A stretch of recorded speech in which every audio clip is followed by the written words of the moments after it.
bin Qasim was born in 695 AD in Taif, Kingdom of Saudi Arabia. At that time, Caliph of Umayyad dynasty was Walid bin Abdul Malik, ruler of Sindh was Raja Dahir, governor of Iraq was Hajjaj bin Yusuf. Muhammad bin Qasim was nephew and son-in-law of Hajjaj bin Yusuf.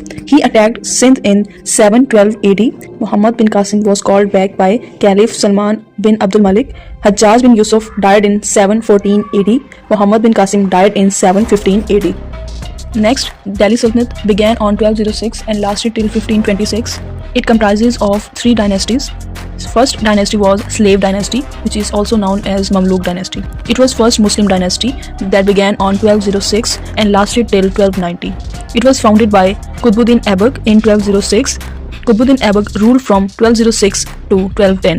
Qutbuddin Aibak died in 1210 while playing polo, and he is buried in Lahore. Shamsuddin Iltutmish ruled from 1211 till 1236. Iltutmish moved capital from Lahore to Delhi. Razia Sultan was the first woman empress of India. She ruled from 1236 till 1239. Who is regarded as religious king? Nasiruddin Firoz Shah. Nasiruddin Firoz Shah ruled from 1246 till 1266. Ghiyasuddin Balban ruled from 1266 till 1287. Next, Khilji dynasty started in 1290 and lasted till 1320. Khilji dynasty was founded by Malik Firoz.